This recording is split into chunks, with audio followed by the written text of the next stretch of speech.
योग दर्शन की 271वीं कक्षा है। योग दर्शन के द्वितीय पाद साधन पाद को हम लोग पढ़ रहे हैं, स्वाध्याय कर रहे हैं और इसमें पिछली कक्षा तक हमने 53 सूत्रों को पूरा कर लिया है। अर्थात प्राणायाम का जो प्रसंग है वो पूरा हो गया है। 4 प्रकार के प्राणायाम देखे, उन प्राणायामों से होने वाले लाभों के विषय में हमने विस्तार से चर्चा की कि प्राणायाम करने का लाभ क्या है। तो मुख्य बात यही है कि प्राणायाम करने से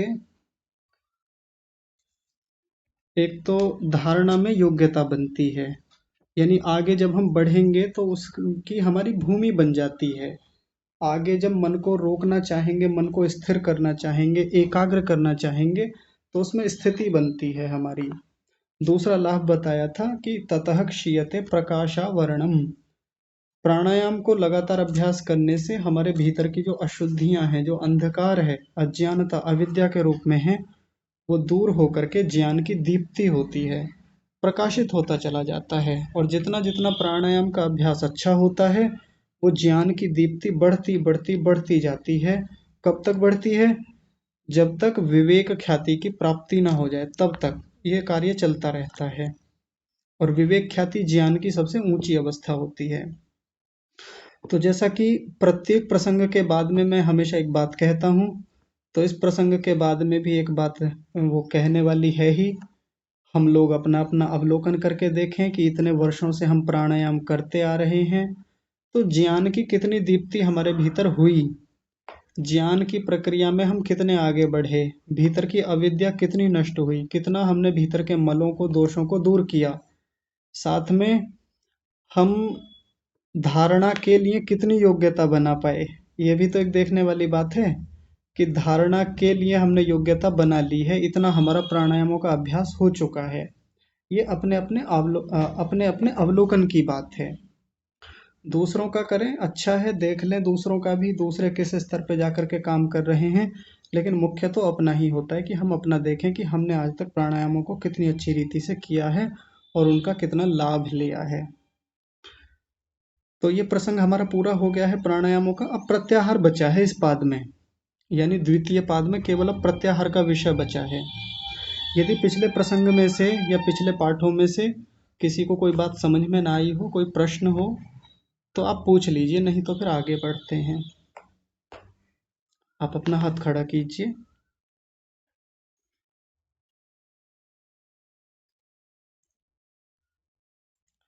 नहीं है किसी का कोई प्रश्न? चलिए ठीक है, ये प्रसंग हो जाए तब मैं आपसे पूछूंगा फिर। क्योंकि आप प्रश्न नहीं पूछ रहे हैं, इसका तात्पर्य यही माना जाएगा कि चीजें समझ में आ रही हैं। ठीक है, तो आइए प्रत्याहार को देखते हैं। प्रत्याहार को देखने से पहले कुछ और बातें ध्यान से समझेंगे। ज्यादातर बाहर की दुनिया में जिस योग की चर्चा होती है, तो प्राणायाम पे उनकी गाड़ी रुक जाती है। वो प्राणायाम तक बात करके छोड़ देते हैं, क्योंकि उतने में उनका स्वार्थ सिद्ध हो जाता है, हो लेता है। आसन करा लेंगे, प्राणायाम करा लेंगे, कुछ और चीजें करा लेंगे, और इतना कराने मात्र से उनके जो प्रयोजन हैं, जो उनको अपना कक्षाएं चलानी है, जो भी कुछ चलाना है, मैं ज़्यादा आक्षेप नहीं करूँगा, आप उसको ऐसे मत कही समझिएगा कि मैं किसी को विशेष रूप से कह रहा हूँ। तो उतने तक जाके वो रुक जाते हैं और मुख्य योग जो है वो फिर छूट जाता है। और ज़्यादातर सीखने वाले लोग, योग की तरफ आकृष्ट लोग जो होते हैं, जो योग में आना चाहते हैं, वो केवल प्राणायाम में झूल के रह जाते हैं, प्राणायाम तक सीमित रह जाते हैं।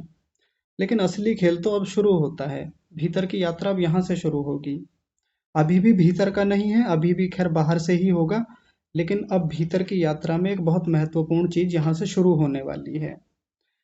तो हम कहीं से भी सीखें, बहुत अच्छा है, प्राणायाम सिखाने वाले लोग हैं, जाएं उनके पास, आसन सिखाने वाले हैं, सीखें, बढ़िया से विधिवत सीखें।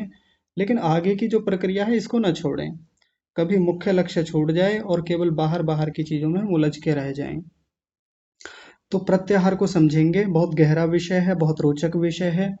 और आप याद कीजिए, अभी कुछ समय पहले जब हम यहाँ ध्यान संध्या उपासना की कक्षा चला रहे थे, तो प्रत्याहार को बहुत अच्छे से खोला था, वहाँ पे देखा था हमने। और मैंने उस समय एक बात आप सबसे कही थी, याद कीजिएगा, कि जिस समय हम योग दर्शन को पढ़ेंगे तो ये प्रसंग जब वहाँ आएगा, तब विधिवत महर्षि पतंजलि और महर्षि व्यास जी के अनुसार देखेंगे कि प्रत्याहार क्या है। वहां तो मोटा मोटा ऊपर ऊपर से रखा था आपके सामने, लेकिन अब इसको हम विस्तार से अच्छे से देखेंगे। बहुत गहरा विषय है।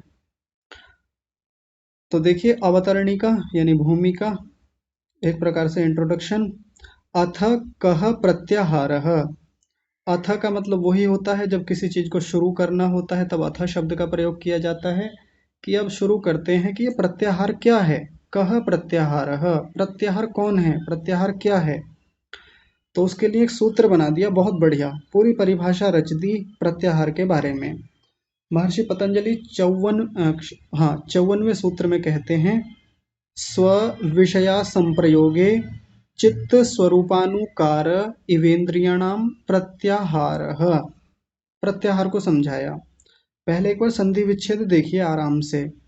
स्व विषय असंप्रयोगे, दो शब्द हैं, स्व विषय और असंप्रयोगे। संप्रयोगे शब्द नहीं है यहाँ पर, असंप्रयोगे है। आगे है चित्त स्वरूप, एक ही शब्द है चित्त स्वरूप। और अनुकार, इसमें अनुकार भी जुड़ा हुआ है, चित्त स्वरूप अनुकार, तीन भी कर सकते हैं, नहीं तो दो ही शब्द हैं, चित्त स्वरूप अनुकार। आगे है इव और इंद्रियाणाम। इव शब्द अलग है, इव शब्द बहुत बार आया योग दर्शन में। इव और इंद्रियाणाम। और अंतिम शब्द है प्रत्याहार। तो प्रत्याहार को समझाते हुए कह रहे हैं, इंद्रियाणाम, इंद्रियों का, ये जो इंद्रियाणाम शब्द आया पहले इसी को लेंगे, यानी इंद्रियों का स्व विषय असंप्रयोगे, अपने अपने विषय से असंप्रयोग हो जाना। हर इंद्रिय का अपना एक विषय होता है। जैसे आंख है, आंख का विषय क्या है, रूप। नाक का विषय गंध, कान का विषय है शब्द, जिह्वा का है रस और त्वचा का है स्पर्श। ये इनके अपने अपने विषय हैं। तो जब उस इंद्रिय का अपने अपने विषय से असंप्रयोग हो जाए, असंप्रयोग का मतलब है कि उस विषय से वो इंद्रिय हट जाए, उस विषय को ग्रहण करना बंद कर दे, तो यहां से कह रहे हैं कि उसको कहेंगे स्व विषय असंप्रयोगे। तो अपने अपने विषय से तो अलग करना ही है, उसकी चर्चा यहाँ की जाएगी। बाकी तो हर दूसरे विषय से हर इंद्रिय अलग होती ही है। जैसे नासिका रूप को देख नहीं सकती, नाक से रूप को थोड़ी देखा जा सकता है, नहीं देखा जा सकता, तो उसके साथ तो असंप्रयोग होता ही है। हम जिह्वा से किसी वस्तु को की गंध को पता नहीं कर सकते जिह्वा से कि कोई वस्तु कैसी है गंध के रूप में। तो दूसरी इंद्रिय का दूसरे विषय से तो असंप्रयोग हमेशा रहता ही है। लेकिन यहाँ जो बात की जा रही है स्व विषय असंप्रयोगे, अपने विषय से इंद्रियों का असंप्रयोग जब होने लगे तो इसको प्रत्याहार कहेंगे। यानी इंद्रिय अपना अपने विषय पर काम करना बंद कर दे, अपने विषय का ग्रहण करना बंद कर दे। जो विषय वो ले रही है या लेने का उसका स्वभाव है, उससे रोकना है उसको, या तो वो स्वाभाविक रूप से रुक जाए या हम रोकें उसको। इस प्रक्रिया का नाम है प्रत्याहार। साथ में एक बात और कही यहाँ पर, वो क्या है, चित्त स्वरूपानुकार, चित्त के स्वरूप के अनुरूप हो जाना, यानी चित्त के स्वरूप के पीछे पीछे चल पड़ना, अनुकार अनुकरण करना। इंद्रियां अपने अपने विषय को छोड़ेंगी, साथ में क्या करेंगी, चित्त के स्वरूप के का अनुसरण करेंगी। ये है प्रत्याहार। अब चित्त के स्वरूप का अनुकरण करने का मतलब क्या है, तो इसको थोड़ा ध्यान से समझेंगे।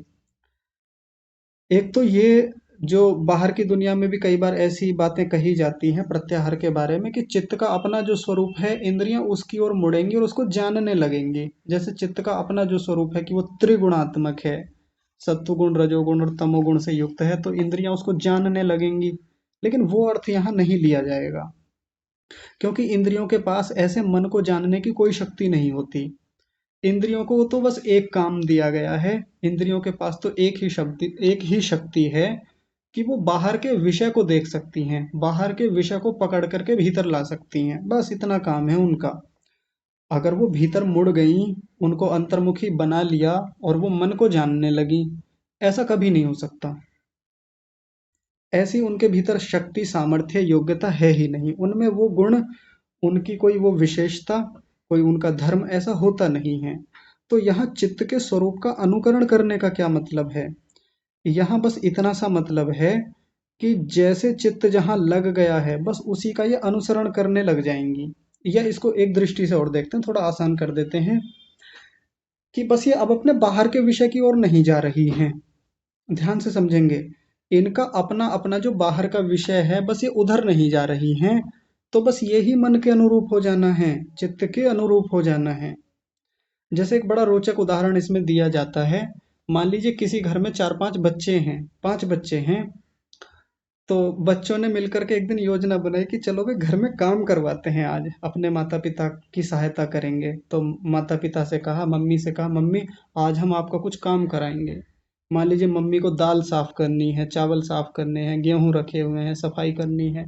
अब ये जुट गए काम करने में, पांचों बच्चे। अब इन्होंने क्या किया, जब ये सफाई करेंगे बच्चे कैसे सफाई करते हैं, ये बच्चे कैसे दाल साफ करवाएंगे, चावल साफ करवाएंगे, पूरे आंगन में फैला देंगे पूरे घर में चावल ही चावल हो जाएंगे, मिर्च ही मिर्च, मसाले ही मसाले फैला देंगे। अगर इनकी मम्मी ने इन्हें देख लिया, माँ ने देख लिया, तो फिर इनको बहुत डांट पड़ेगी और माँ इनसे कहेगी कि रहने दो, बस तुम्हारा काम नहीं चाहिए, तुमसे बस इतना निवेदन है, शांत बैठ जाओ एक तरफ, बस तुम काम मत करो, कोई दिक्कत नहीं, काम हो जाएगा, मैं कर लूंगी बस इतना मत करो कि तुम मेरे काम को मत फैलाओ, तुम ये फालतू की चीजें मत करो जो तुम बिगाड़ रहे हो ये। यानी माँ के माँ को बस इतनी ही सहायता चाहिए, इतना ही अनुकूलन काफी है बच्चों का कि बच्चे बिगाड़ ना करें, बच्चे वो सब ना करें जो वो बिगाड़ रहे हैं। काम होना ना होना वो बाद की बात है, काम हो जाएगा वो एक अलग बात है, नहीं भी होगा वो भी एक अलग बात है, लेकिन बिगाड़ मत करो। वैसे ही मन माँ की तरह है, ये जो चित्त है माँ की तरह है। भले ही इंद्रियां इसके अनुकूल हो ना हो, इसके पीछे चले ना चलें, लेकिन इंद्रियों का एहसान इतना ही काफी है, वो अपने बाहर के विषय पे ना जाए। क्योंकि बाहर के विषय पे जाएंगी तो एक बहुत गहरी आदत होती है इनकी, स्वभाव है, मन को भी उधर खींच के ले ही जाएंगी। चुंबक की तरह काम करती हैं, मन लोहे की तरह होता है।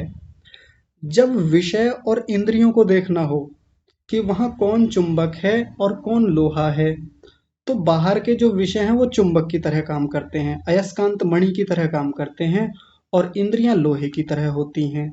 विषय इंद्रियों को खींचता है, चुंबक बन करके खींचेंगी ही, ये इंद्रियां खींच के जाती हैं। और जब इंद्रियों और मन में देखा जाए, इंद्रियां चुंबक हैं, मन लोहे की तरह होता है। ये इंद्रियां मन को बाहर खींचेंगी ही खींचेंगी, ये इनकी आदत ही ऐसी है, इनका डिजाइन ही ऐसा है।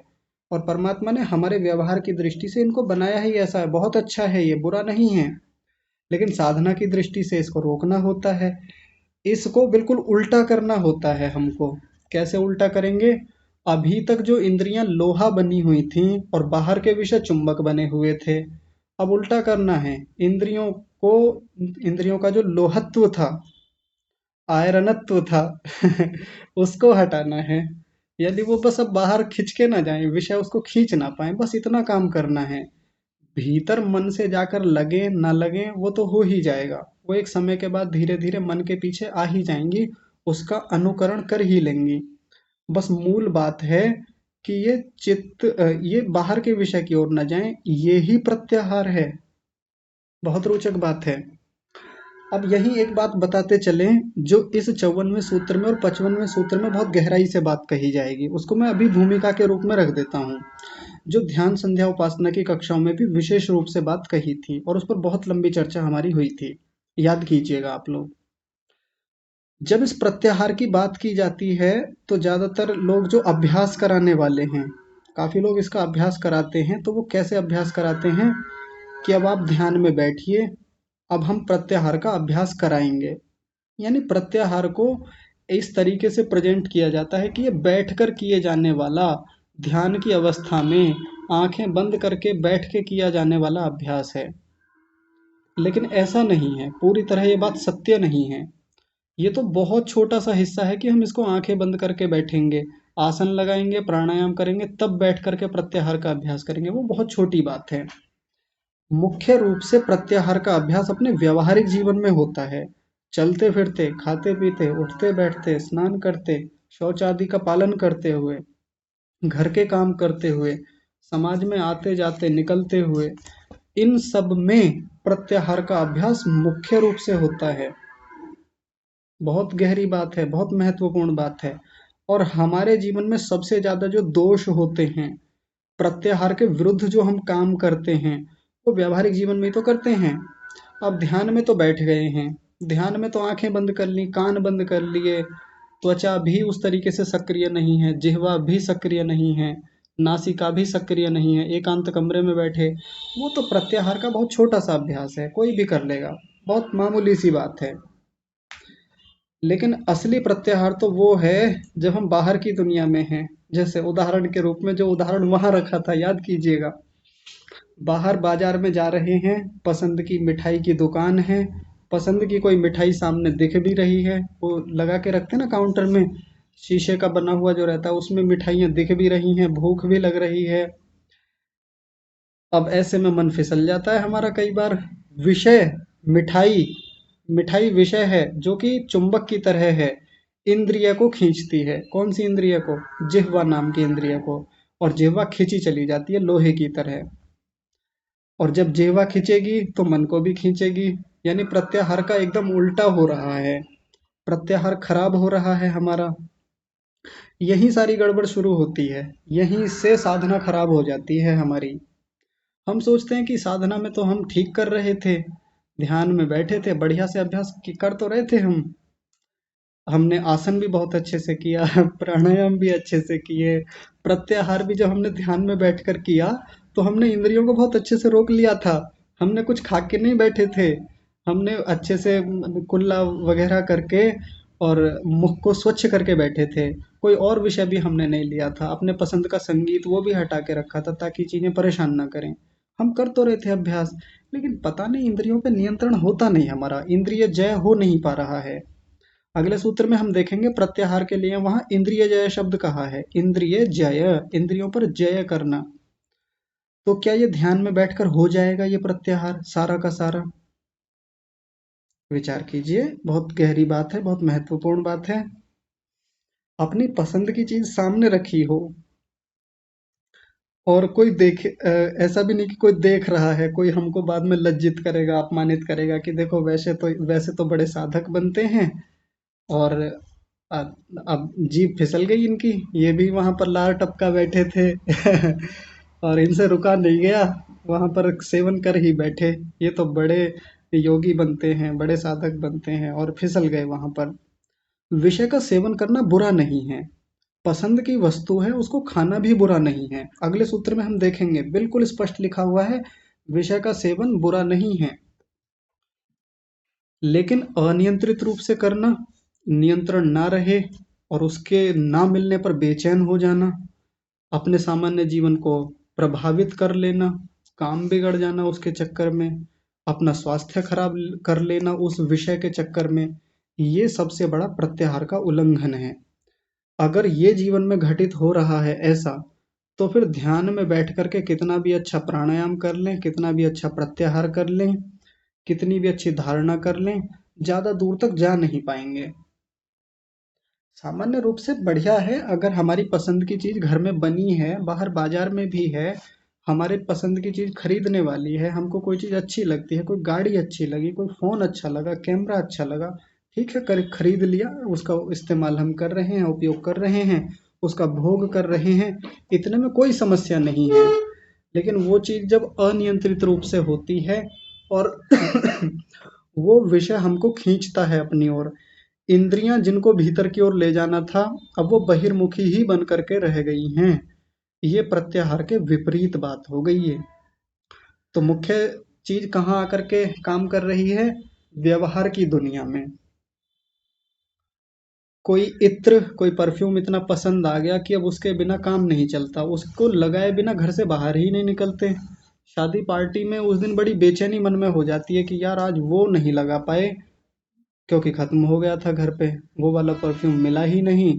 और अब पूरी पार्टी उनकी इसी चीज के पीछे खराब होती है, या पूरा फंक्शन जिसमें वो गए थे, कि आज वो नहीं लग पाया, आज वो मजा नहीं आ रहा, वो जो मैं प्रभावित करता लोगों को उससे वो नहीं हो पाया, या आज वो वाले कपड़े नहीं थे जो मैंने खरीदे थे या जो मुझे चाहिए थे वो मिले नहीं।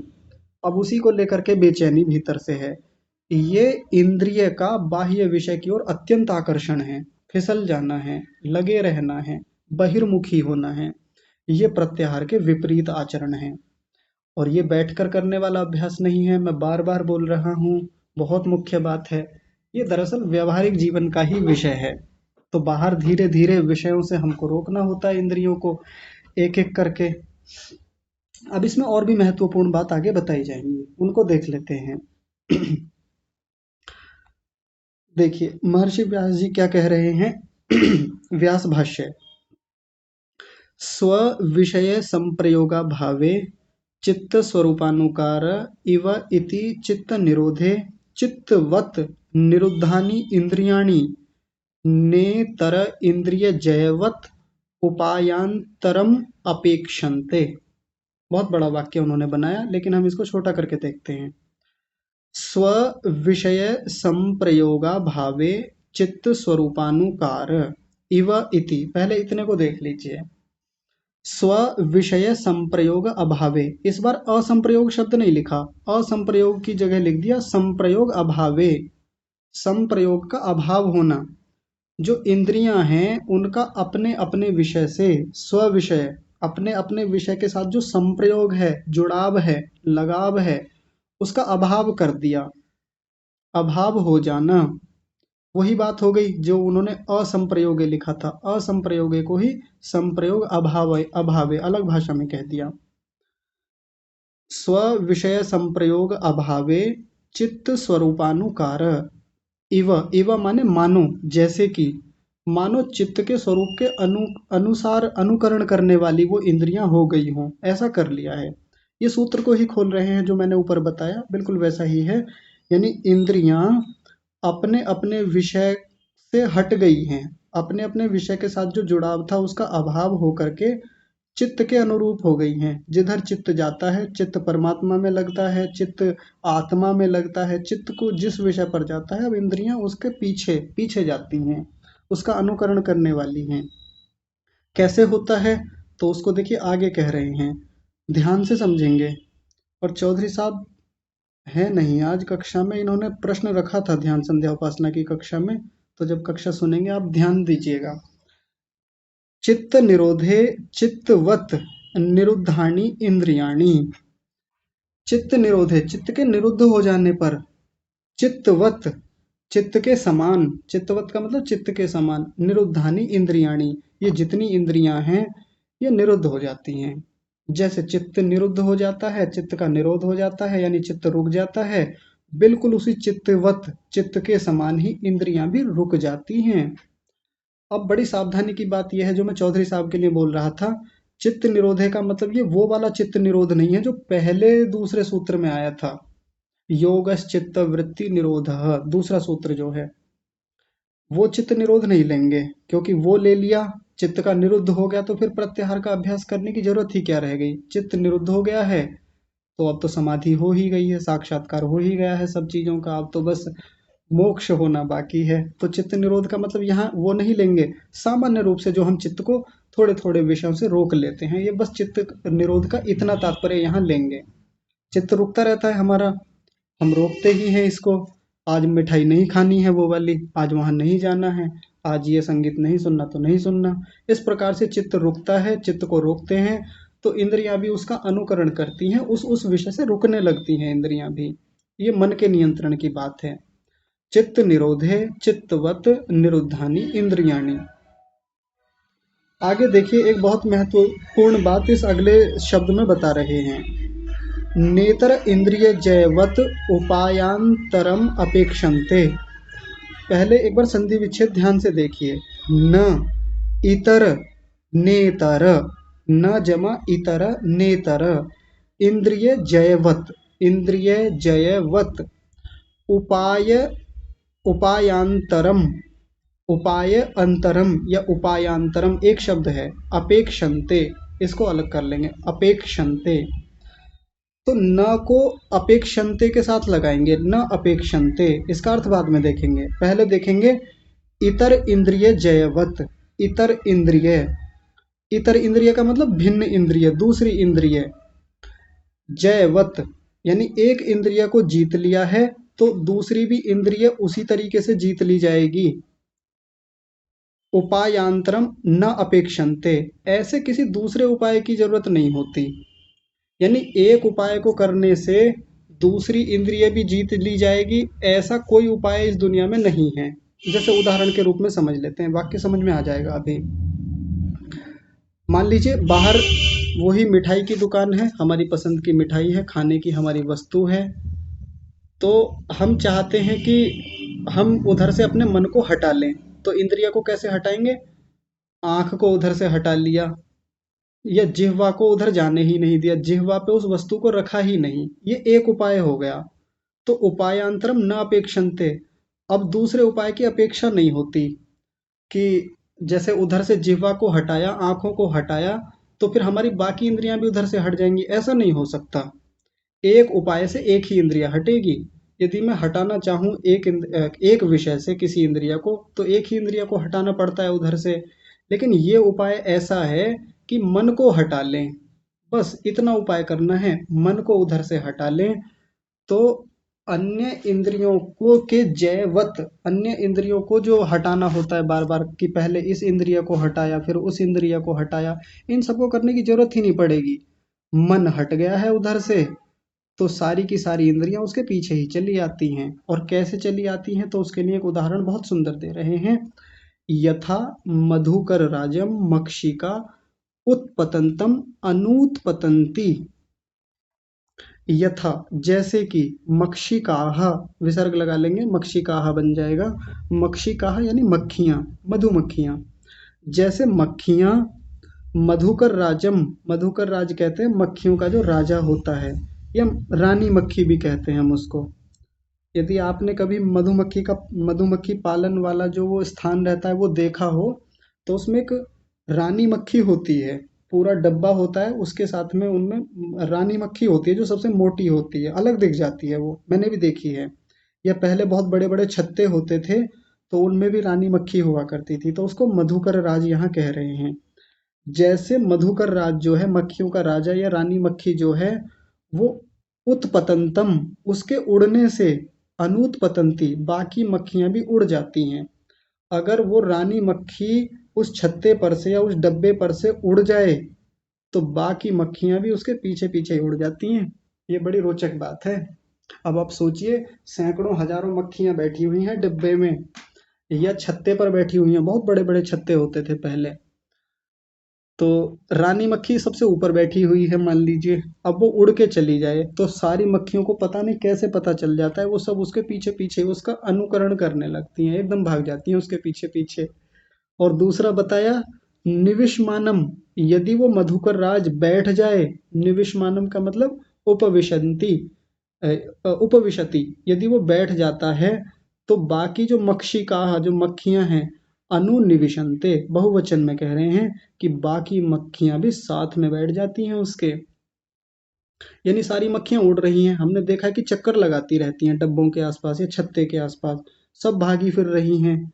लेकिन अगर वो रानी मक्खी या मक्खियों का जो राजा है, वो आकर के डब्बे में बैठ जाए या छत्ते पर आकर बैठ जाए ना, तो जितनी उड़ रही हैं सबकी सब पीछे पीछे आकर के एकदम से बैठ जाती हैं, पूरा छत्ता घेर लेती हैं, पूरे डब्बे को घेर लेती हैं। ये उनकी बड़ी विशेषता है। आप देखिए कितने सुंदर सुंदर उदाहरण देते हैं हमारे इन्वायरमेंट से, हमारे सराउंडिंग से। वैसे ही फिर अपने सिद्धांत को पुष्ट कर रहे हैं उदाहरण दे करके। तथेन्द्रियाणि, तथा इंद्रियाणि चित्त निरोधे निरुद्धानि इति एष प्रत्याहारः। तथा वैसे ही इंद्रियाणि, जो इंद्रियां हैं, निरुद्धानि, वैसे ही इंद्रियां भी निरुद्ध हो जाती हैं। कैसे निरुद्ध हो जाती हैं? चित्त निरोधे, चित्त के निरुद्ध होने पर, चित्त के रुक जाने पर इंद्रियां भी रुक जाती हैं। और अगर चित्त ना रुके, चित्त भागता फिरे इधर उधर, चित्त जहां जाएगा इंद्रियां भी उसके पीछे पीछे जाती हैं। चित्त रुक जाएगा तो इंद्रियां भी रुक जाएंगी। इति एष प्रत्याहारः, ये प्रत्याहार है। मोटी मोटी बात बता दी यहाँ पे, एक परिभाषा हमारे सामने रख दी, बताया नहीं कि कैसे करना है, बस हमारे लिए एक सिद्धांत हमारे सामने रख दिया कि यह प्रत्याहार है। अब इसे बैठ के कर लीजिए, चाहे चलते फिरते कर लीजिए, चाहे व्यवहारिक जीवन के खाने पीने उठने बैठने, वस्तुओं के खरीदने शॉपिंग करने, वस्तुओं का नाश करने उपभोग करने, कुछ भी करने में सब जगह अप्लाई कर लीजिए।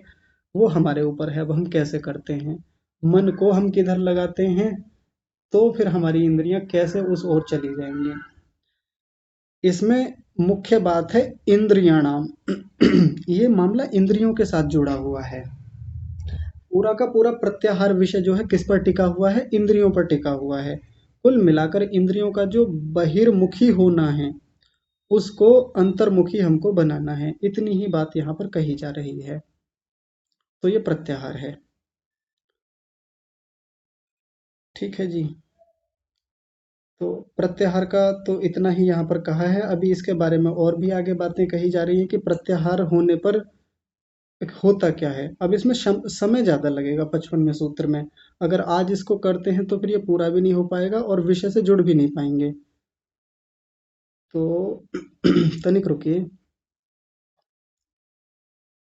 यदि इतने विषय में से किसी को कोई बात समझ में ना आई हो, आप कुछ पूछना चाहते हैं, कुछ ऐसा लगता है कि कोई बात समझ में नहीं आई है, पुराना कोई अनुभव है, तो आप पूछ सकते हैं। नहीं तो फिर अगले विषय को हम कल ही देखेंगे, क्योंकि थोड़ा सा कठिन भी है और उसमें बहुत लंबा समय चाहिए समझने के लिए। जी योगेश महारथी जी, आप बताइए क्या कह रहे हैं। नमस्ते आचार्य जी। नमस्ते जी।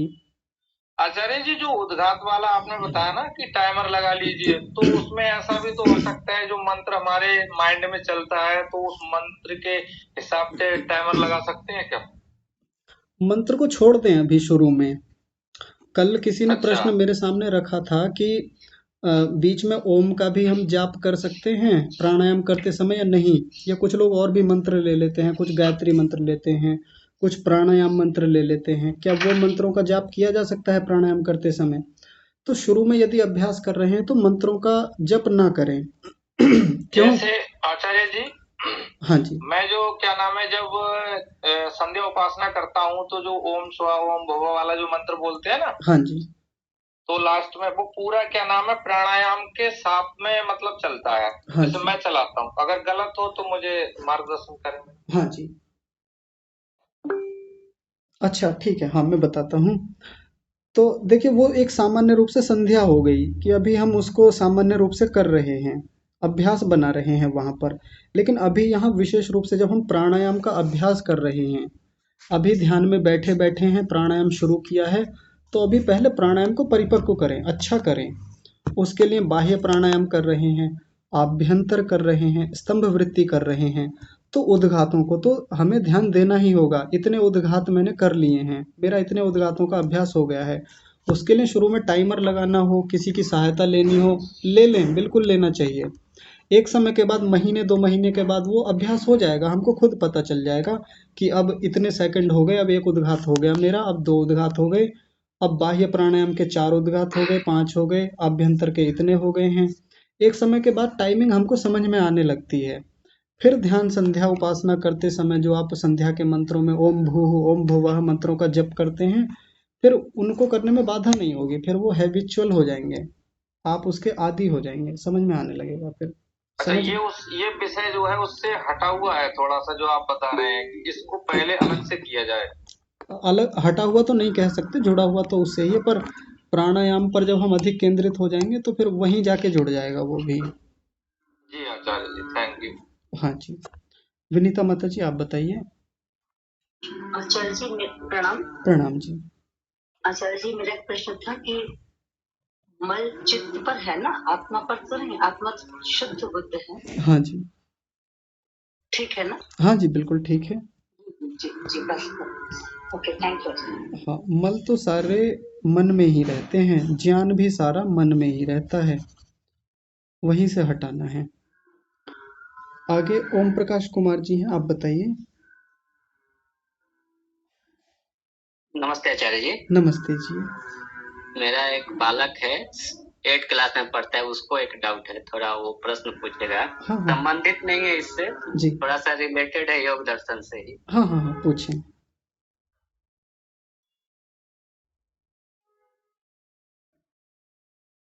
मेरा यह प्रश्न था चित्त, मन और बुद्धि में डिफरेंस क्या होता है? हाँ, देखिए जब हम योग दर्शन पढ़ते हैं तो ये तीनों चीजें एक ही होती हैं। अंतःकरण के रूप में बोला जाता है। जैसे हमारे बाहर के साधन होते हैं ना, हमारे हाथ हैं, पैर हैं, आँखें हैं, नाक है, कान है, ये बाहर के साधन होते हैं। मन, बुद्धि और चित्त जो है ये भीतर के साधन हैं। योग दर्शन में तो इनको एक ही माना गया है, लेकिन मैं आपको अलग-अलग करके बता देता हूँ। ये वस्तु के रूप में तो तीनों चीजें अलग होती हैं। जैसे हमारी आँख अलग है, नाक अलग है, कान अलग है, वैसे ही मन, बुद्धि और चित्त ये भी अलग हैं। तो आइए समझ लेते हैं मोटा-मोटा।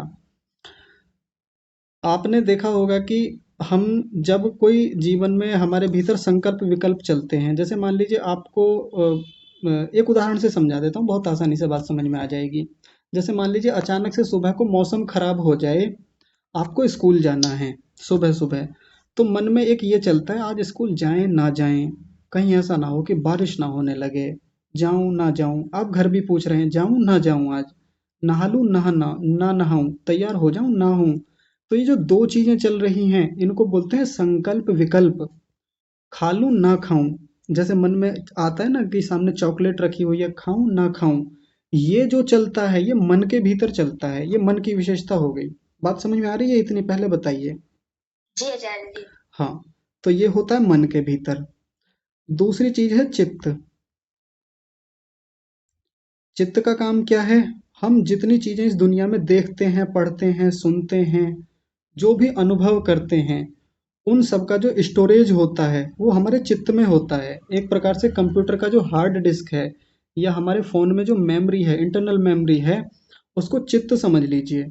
जो भी हम देखते हैं इस दुनिया में, हमारा स्कूल कहाँ है, ये हमारी मेमोरी के रूप में जहाँ होता है, ये चित्त में होता है। हमारा घर कहाँ है, ये मेरे पिता हैं, ये मेरी माता हैं, और ये मेरा अपना कमरा है, ये मेरा खुद का कंप्यूटर है, मेरा पीसी है, मेरा फ़ोन है ये वाला, ये मेरी किताबें हैं, ये मेरा बैग है। ये सारी चीज़ों की पहचान, स्मृतियाँ, मेमोरी जिसमें होती है उसको चित्त कहते हैं। और बुद्धि क्या है उसको देख लीजिए। बुद्धि का काम होता है, ये सब चीज़ें अपने काम से पहचानी जाती हैं। बुद्धि का काम होता है निर्णय कराने का, निश्चय कराने का, डिसीजन लेने का काम है। जैसे इस मन में जब ये आया था आज स्कूल जाऊं या ना जाऊं, तो भीतर से जो डिसीजन देगा वो बुद्धि देगा हमको। कैसे देगा? चले जाना चाहिए आज स्कूल में, ये डिसीजन दे रही है बुद्धि हमको, आज चले जाना चाहिए क्योंकि आज बहुत ज़रूरी चीज़ें पढ़ाई जाएंगी। हाँ, थोड़ी बहुत बारिश होगी वो एक अलग बात है, लेकिन अगर आज नहीं गए तो बहुत सारा होमवर्क आज का हो जाएगा, फिर कल का भी करना पड़ेगा। ये भीतर जो इस प्रकार की प्रोसेसिंग हो रही है डिसीजन के रूप में, ये बुद्धि में होता है ये काम। या मान लीजिए बुद्धि ने थोड़ा अलग तरीके से बता दिया हमको कि आज नहीं जाना चाहिए, रास्ते में अगर बारिश तेज हो गई तो भीग जाएंगे, आज छोड़ो, आज रहने दो। इस प्रकार से बुद्धि निर्णय कराती है। अब बुद्धि जितनी अच्छी होगी, जितनी सात्विक होगी, वो सही निर्णय देगी, अच्छे निर्णय देगी, बढ़िया बातें बताएगी हमको, अच्छे निश्चय कराएगी। और बुद्धि में मलिनता है, बुद्धि में तमोगुण रजोगुण ज़्यादा है। बुद्धि हमने खराब कर रखी है अपनी खान पीन से, आचार व्यवहार से, गलत दिनचर्या से, डेली रूटीन हमारा खराब रहता है। तो फिर ये निर्णय गलत देगी, उल्टे सीधे निर्णय बताएगी। तो फिर मन क्या कहेगा? अरे छोड़ो, आज नहीं जाते, आज रहने, ये क्षमा कीजिए, बुद्धि ये कहेगी छोड़ो आज नहीं जाते, आज रहने दो, अरे कल को कर लेंगे, कल देखा जाएगा, कल का काम कल देखेंगे। फिर ऐसे निर्णय देगी। एक बार फिर से सुन लीजिए। मन का काम है संकल्प विकल्प करना, ये कर लूं ना करूं, ये अच्छा है या बुरा है, ऐसे करके जो संकल्प विकल्प चलते हैं वो मन में चलते हैं। सारा का सारा स्टोरेज, सारी स्मृतियां, सारी बातें, सब कुछ विषय, तो कौन सी आवाज़ किसकी है, ये अमिताभ बच्चन की आवाज़ है या लता मंगेशकर की है, ये आवाज़ में भी जो डिफरेंस है, इसकी जो मेमोरी है वो भी इसी में रहती है। और बुद्धि का काम है निर्णय कराने का, डिसीजन लेने का। ये तीनों के अलग अलग काम हैं। समझ पा रहे हैं आप? जी आचार्य जी, धन्यवाद। हाँ, ठीक है। और किसी का कोई प्रश्न हो तो बताइए, नहीं तो फिर विराम देते हैं। जी योगेश जी, आप कुछ कह रहे हैं फिर से?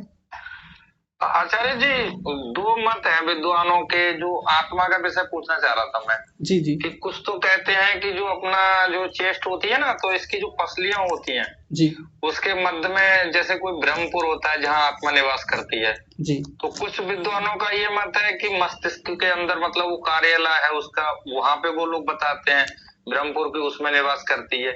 अब ऐसे ही दो इस स्थिति में कैसे निर्णय करें कि कौन से में ठीक है, क्या समझीने क्या नहीं है? और भी मत चलते हैं, मैं आपको बता देता हूँ। कई बार इसको हृदय प्रदेश में माना जाता है, कई बार मस्तिष्क में, कई बार कंठ में भी कहा जाता है। अन्य अन्य स्थानों पर आत्मा रहता है। तो इसको लेकर के एक मत ऐसा ना कहें कि अलग अलग मत हैं, मत तो एक ही है। और एक बात समझ लेंगे तो उससे सबका समाधान हो जाएगा। आत्मा एक जगह नहीं रहता। आत्मा अलग अलग समय में अलग अलग स्थानों पर विचरण करता रहता है, शरीर में ही।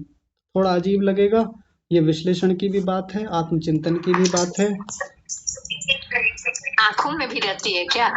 ऐसा तो नहीं कह सकते माता जी, आंखों का तो शायद मैंने भी नहीं सुना, पर अलग अलग स्थानों में शरीर में रहता है।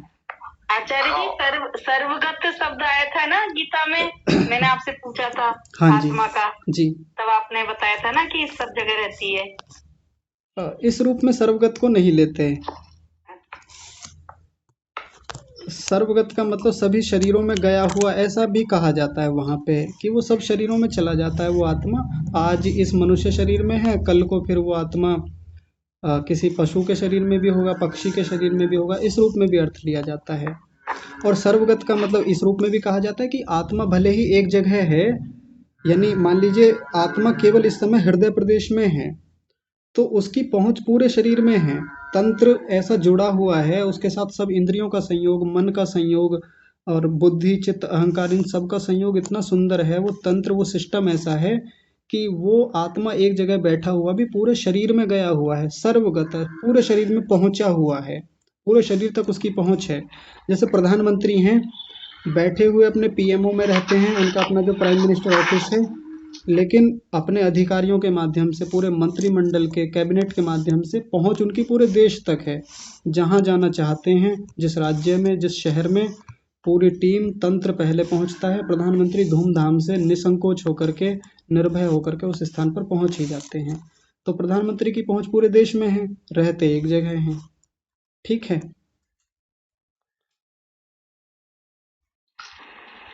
और आचार्य जी, ऐसा क्या है हमारे शरीर में जो आत्मा इसी में निवास करती है, और जिसमें वो निवास करती है तो वो शरीर चेतन वो हो जाता है, चेतन जैसा, यानी कि कार्य करने लगता है। तो पत्थरों में भी अगर जाए तो वो कार्य क्यों नहीं कर सकता? ऐसे कौन से जो पदार्थ हैं जो हमारे शरीर में है जिसके कारण आत्मा इस शरीर के अंदर है, ये तो आप मेरी, पत्थरों में क्यों नहीं है? हाँ, ये तो आप मेरी परीक्षा ले रहे हैं। आचार्य योगेश भारद्वाज जी ने अभी अभी एक वीडियो इस पर बनाया है, आप उसको देख लीजिए, या आपने देख भी लिया होगा, आप उसको देख लीजिएगा, उन्होंने विस्तार से खोला है। ठीक है। क्षमा कीजिए, मैं परिभाषाओं के अनुरूप पूछता हूँ, ऐसा कोई मतलब कभी अच्छा अपने उसमें मत ले। अच्छा, हाँ वो ठीक है। अलग अलग परिभाषा देते हैं ना, तो हाँ वो जी, हम लोगों को बहुत ज्यादा इजी रहती है और अच्छा रहता है। जब हम कार्य करने के लिए उतरते हैं तो उसमें हाँ हमें बेनिफिट होता है ज्यादा, हाँ उदाहरण के तौर हाँ। तो आचार्य जी ने विस्तार से खोला है, और अभी अभी वीडियो आया है, आपने देख लिया होगा, नहीं देखा तो आप देख लीजिए, वो बढ़िया से खोला उन्होंने वहां पर। ठीक है। और मैं इसलिए भी कह रहा हूँ क्योंकि आपकी श्रद्धा आचार्य जी के प्रति बहुत है, और आपका मान सम्मान भी अच्छे से समझ में आएगा वहाँ, आप सुन लीजिएगा। ठीक है जी। चलिए, तो आज का विषय यहीं रखते हैं, कल प्रत्याहार को पूरा कर लेंगे, द्वितीय पाद भी कल पूरा हो जाएगा हमारा। आज की कक्षा को यहीं विराम देते हैं। जुड़ने के लिए सभी का बहुत धन्यवाद। विशेष धन्यवाद परमपिता परमात्मा का। आज की कक्षा को यहीं विराम। सभी को सादर प्रणाम।